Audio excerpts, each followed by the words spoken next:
What's up, boys and girls? So this has been one of my favorite interviews so far. Leo is an absolutely incredible English teacher.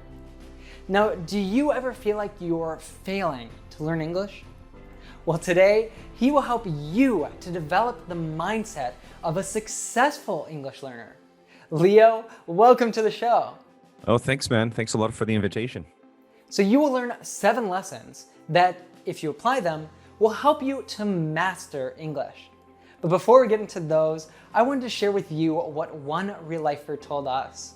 So Mobina said that our lessons have helped them to learn English faster. So why don't you become a real lifer too, by hitting that subscribe button and the bell down below.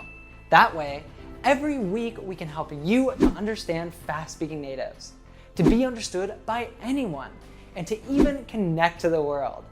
All right, have you hit it? Then let's get started. Of course, in the beginning, I had to prove myself. But to be honest with you, Ethan, and everyone watching this, I think the biggest impediment to becoming the kind of person that I wanted to become, or to reach higher levels in my professional life, I think it was within me. I think I think to a certain extent, I am my worst critic. And I think for a very long period of time, I had a really hard time accepting the fact that I was different, but I couldn't see that difference as being a differential. I couldn't see that as, hey, you know what? I'm different. That's actually better. Mhm. Because I'm different, I can use that as leverage to get to where I want to be. And eventually, once I understood that, that's when I started to gain momentum in my career and gain the respect of people. There was one thing I wanted to say, and I think it's related to teachers. I think it's related to teachers in general. Ethan, is that because teaching is almost like a lonely venture. You are in the classroom by yourself with the students. We tend to let the ego get in the way. And I think it would be a mistake for me to say, or it would be an understatement for me to say that teachers don't have an ego. I think teachers have quite the ego. And I think to a certain extent, the ego gets in the way of improving, of getting better as a teacher. And I think you know this, and everyone watching or listening to this will probably know that there is not a single problem in the world that is ever solved by introducing your ego. It is actually the opposite, because pride makes us complacent. Pride makes us intolerable. Pride makes us ignorant because we are not becoming aware of the things that we don't know. We don't know what we don't know because our ego is in a way kind of blinding us. So we cannot learn the things that we think we already know. So I think removing the ego from the equation, or becoming aware of your ego, would definitely help language education in general. Are you scared to speak English? Maybe you're just really shy. Really, the only way to overcome fear and shyness is to start speaking. Now, I'm sure that you're thinking, I know that, Ethan, but I don't have anyone to speak English with. We've heard this problem from countless learners from around the world. So we decided to solve the problem. That's why we built the RealLife app. Now, on this app, at the touch of a button, you can connect to another learner in a different part of the world for a fast, dynamic English conversation. Plus, you can listen to the full interview with Leo and so many more with an interactive transcript for free. Are you ready for real life fluency? Then get started now by searching for RealLife English in the Google Play or Apple App Store, or just click the link up here or in the description below. See you there. Another interview I had on the talk show here with Anna from English Fluency Journey. She's from Ukraine. She's never been to an English-speaking country, but she's just like so passionate about the language that she, would listen to audios and repeat it over and over again. And it's just like something that for most people, I think would be just really menial work, that having to do something so repetitive. But she really had her heart set on that, on speaking like an American, which isn't the best goal for everyone, but that was her goal. She really had her Right. heart set on that, and so she was willing to put in that really hard work, of every day of Yeah. listening, repeating, listening, repeating. So you have to be creative and very Yeah. dedicated. The problem today, Ethan, is not a lack of information, but the lack of, we have an abundance of information, but what we're lacking is the desire to improve, is the desire to learn. So a person says to me, "Oh, Leo, learning a language is very difficult in 2021." I would call BS on that. I don't think it is. Mike and I, my business partner at Learn Your English, we did a podcast episode where we talked about the 7 C's of learning. And one of the 7 C's, Ethan, and everyone watching and listening to this, is conception. You need to have a very clear conception of what you want. It has to be a vivid vision, a goal that is clearly imagined. And by the sounds of it, I think Anna had a very clear conception of what she wanted to be or wanted to sound like. We're constantly creating this image, this vivid vision of what we're going to do in a foreign language, and eventually we can pull it off. But a lot of people don't have that. So if you lack this conception, everything else is going to be very difficult. A lot of people, you've said they say they want to learn English. I think a lot of people say that they want to be fluent in English. So they're not even thinking about the path of sitting down and learning English. They just want to already be there. Right. Like you were saying before, like they want the six pack. They don't want to actually have to go to the gym. So Exactly. the problem when you do that too is that when you say I want to be fluent, most people don't actually know what that means, and so they're not able to visualize, or they're not taking the time to really visualize what does that mean for me. If I'm fluent, how is my life different? How will I be using the language? Will I have a new job? Will I be living in a different country? Who will I be using Exactly. it with? Who will I be speaking with? So it's, I think until you've really gotten crystal clear, which is kind of going back to Anna, she had that really crystal clear, like, I want to have this American accent and I'm willing to put in the hard work to get that.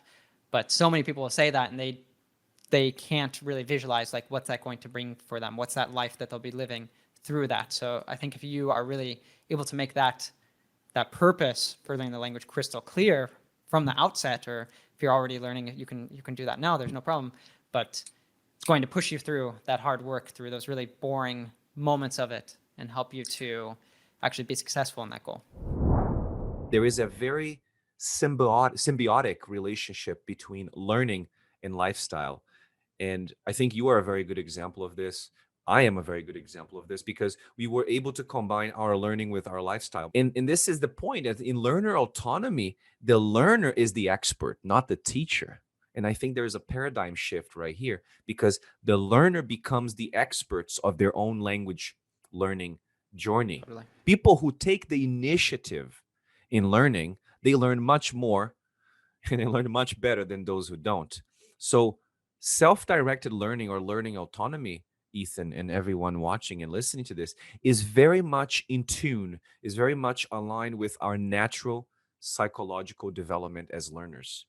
And again, it takes maturity. It takes a little bit of a maturation process, I should say, in the development of the ability to take more responsibility over our lives. So I think beyond the acquisition and application of knowledge, students need to become more mature. We need to teach them to take more responsibility, to be more accountable. It's not my job, as you said. I cannot learn English for you.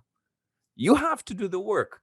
You need to develop the maturity to take those responsibilities, to be accountable for those things, and more importantly, to become more aware of what you are doing when you learn and when you use the target language. Michael Lewis, actually, back in, I would say, 1992, 93, if I'm not mistaken, he wrote a book called The Lexical Approach. But he basically said, and a lot of people say that they said that, but it was Michael Lewis who said this. He said that languages are not taught, languages are learned. That was Michael Lewis in 1993. And it's true. And I think learner autonomy is basically that. You don't go to the classroom to teach a language. You go to the classroom to learn how to learn the language.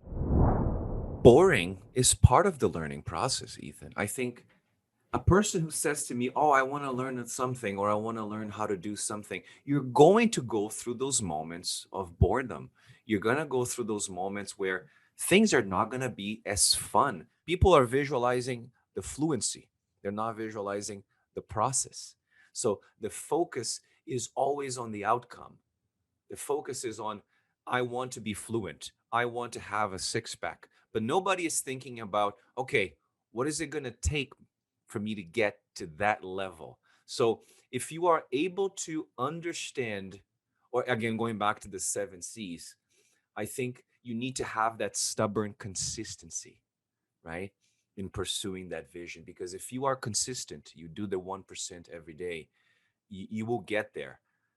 But again, it also requires philosophy, because philosophy helps you develop a character. And when you develop a character, you that character will guide you. That character will keep you on the proper course of action. And finally, going back to what you said, and I think you said that very nicely, enjoying the process, developing the, again, another C, the capacity to enjoy the process along the way. Because if you don't enjoy the process, like a craftsman enjoys the process.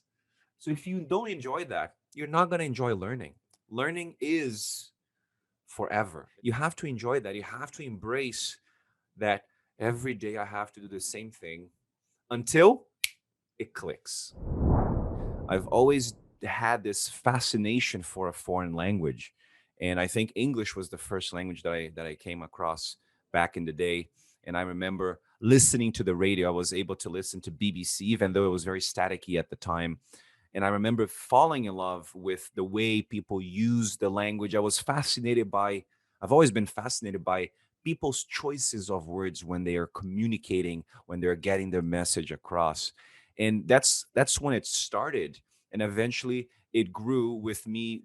I don't believe in love at first sight, Ethan, but I automatically saw myself doing that for the rest of my life. I said, you know what?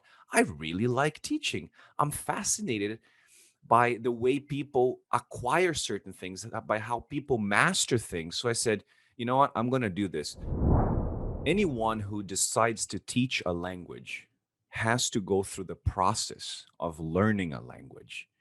And I mean, you've learned Catalan. I've learned English. I've learned Spanish. I've tried to learn other languages, but I just didn't have the time and the motivation to really pursue them any further. But I find that when you have gone through the pains of learning a foreign language, it becomes much easier for you to otherize, for you to empathize, for you to look at your student and understand exactly where they're coming from.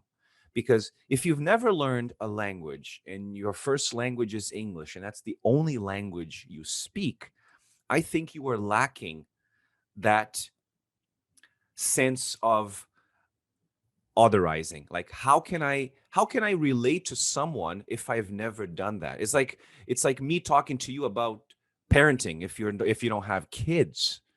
So I find that this experience of going through the pains of learning a foreign language, going through the pains of immigrating to a foreign country, and trying to settle into a new culture, and understanding, again, we know the iceberg of culture. We know that culture is not just customs, habits, and food. We know there's much more underneath that iceberg.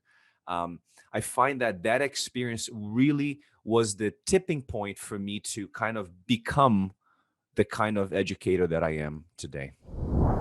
I learned so much from this interview with Leo. Today's lesson has just been a taste of it, so do not miss out on the whole thing. You can listen to it wherever you enjoy podcasts. But I would recommend that you download the RealLife app. That way, you can effortlessly understand the whole interview with the transcript and learn the most essential vocabulary.